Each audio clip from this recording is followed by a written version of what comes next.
For the longest time, the government threw around this term assault weapon. And as you'll notice, it went from assault rifle to assault weapon.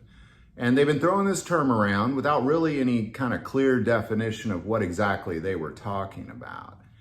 And I have said in previous videos that I believed it was anything that was a rifle, that was semi-automatic, had a pistol grip, and had detachable magazines. Well, now we have a clear definition straight from their mouths. And what we're looking at is these 4 qualities, according to the federal government, are an assault weapon. Number 1, it has to have a trigger assembly.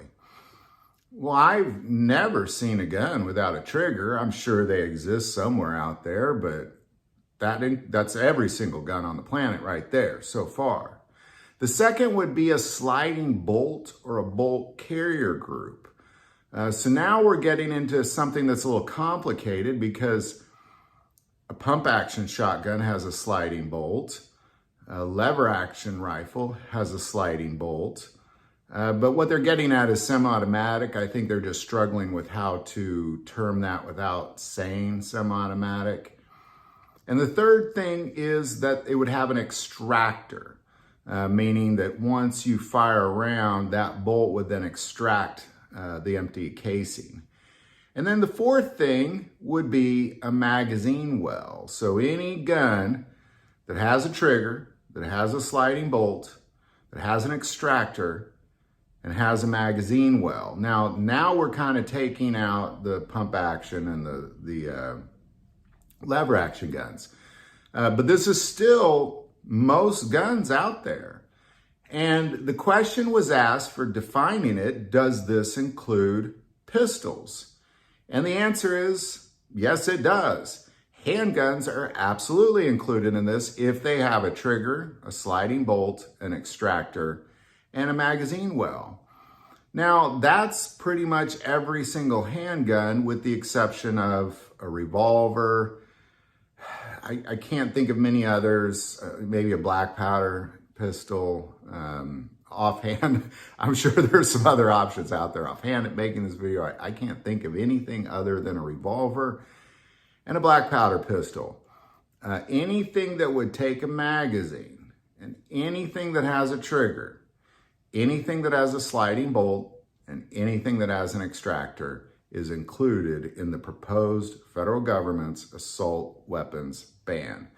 That would, again, include everything except for pump action shotguns, lever action guns, black powder guns, and revolvers. Now, I had mentioned before that in this ban that they had also excluded anything that was rimfire. Well, they also included in this question and answer that yes, 17 HMR, 22 LR, and 22 Magnum are absolutely included as long as there's a trigger, a sliding bolt, an extractor, and a magazine well. So ultimately what they're saying is 99% of the guns that are sold today and 99% of the guns that are in homes today, there would be banned under the current proposed federal assault weapons ban. So there you go. Any thoughts or insights you might have on this, definitely put that below.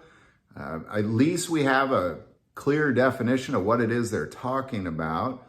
Obviously, this is very anti-constitutional, clearly violates the Second Amendment, and there you go. Now, I would like to take a moment and say, most people that watch this channel are not subscribers to this channel. Please take a moment, hit that subscribe button. It greatly increases the algorithm, our ability to get our message out. That link is below.